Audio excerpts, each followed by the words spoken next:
안녕하세요. 권현진입니다. 자, 이번 시간에는 챕터 11장 용액의 특성에 대해서 공부를 해볼 텐데요.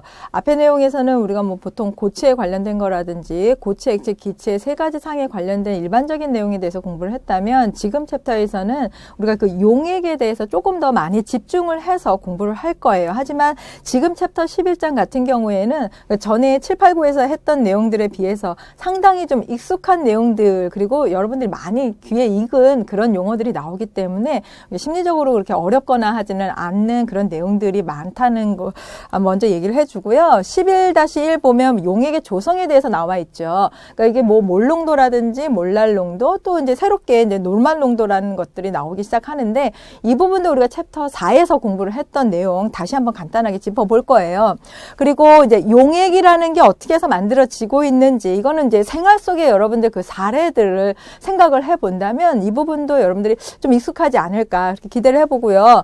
그 다음에 용해도에 영향을 미치는 요인, 용해가 얼만큼 잘 되느냐, 그거에 영향을 미치는 요소들이 뭐가 있을까, 이것도 역시 생활 사례를 생각을 해보면 잘 떠오를 수 있는 내용들, 용액의 증기압과 끓는 점 오름, 어는 점 내림에 관련된 내용들이 챕터 11 전체에 준비가 되어 있는데요. 이 챕터 11도 내용이 그래도 조금 있는 그런 부분들이기 때문에 두 가지로 나눴습니다. 챕터 5를 제외한 나머지 1, 2, 3, 4에 관련된 내용들을 먼저 이번 시간에 정리를 해 볼 거예요.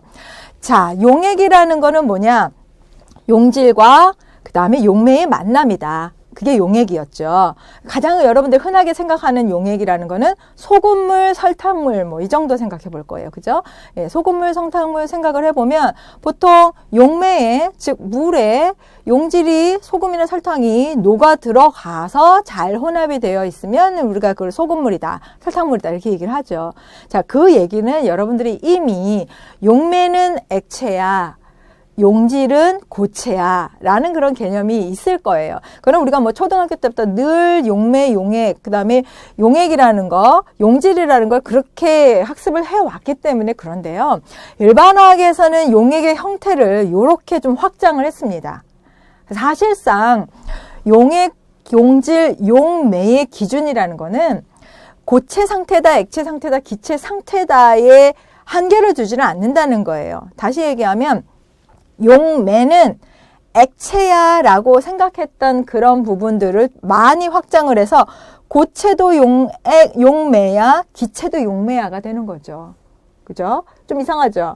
그 다음에 용질도 마찬가지예요. 보통 우리가 소금물, 설탕물 이렇게 넣어줘가지고 녹아 들어가는 게 용질이야 이렇게 배웠어요. 과거에는 초등학교 때, 중등학교 때. 그런데 기체도 용질이야, 액체도 용질이야, 고체도 용질이 될 수 있어.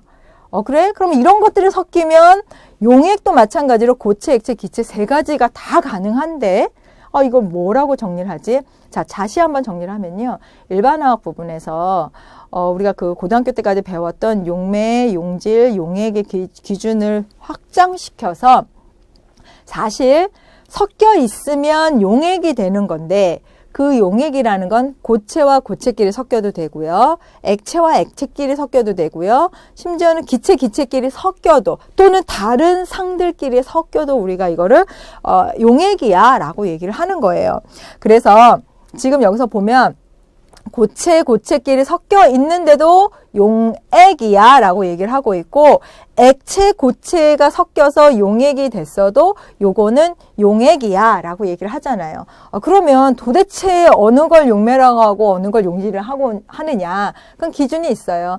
어느 것이 더 많으냐, 많이 들어있는 걸 우리가 용매라고 약속을 하는 거예요. 그러니까 조금이라도 많이 들어있다, 50대 51로 들어있는 경우를 제외한 여기 51 들어있다, 여기 49 들어있다, 그러면 그거 들어있는 거, 더 많이 들어있는 거 용매라고 우리가 약속을 하는 거예요. 그렇게 해서 우리가 그 용액이라고 했던 기존에 우리가 가지고 있었던 고정관념에서 조금 더 확장을 시켜서 많이 들어있는 것들을 용매라고 잡고, 그 용매는 고체, 액체, 기체가 다 되면 용질도 마찬가지고 용액도 그런 것이 가능하다.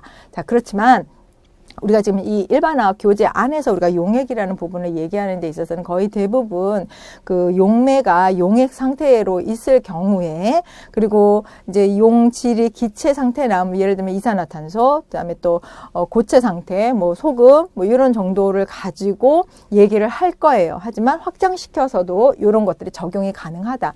자, 용액에 대해서 다시 한번 정리를 하면, 혼합물의 구성 성분이 균일하게 균등하게 섞여 있는 그런 혼합물 상태를 우리가 용액이라고 하고, 그거의 하나, 대표적인 거 하나를 본다면 수용액 상태, 물을 용매로 사용해서 뭔가가 녹아 들어갔을 때 이런 것들도 일종의 용액 중에 하나가 된다. 이 얘기는 무슨 얘기냐면 수용액뿐만 아니라 다른 용매들을 사용한다는 거죠. 우리가 앞 챕터에서 10장에서 사야마탄소도 용매가 돼요, 벤젠도 용매가 돼요, 이런 얘기를 했었잖아요. 그죠? 그러니까 물뿐만 아니라 다른 그 액체 상태로 있는 그런 용매들도 가능하게 된다. 그래서 수용액으로만 아니라 다른 용매들도 가능하게 된다. 그런 것들은 전부 다 용액이라고 우리가 얘기를 하는 거예요.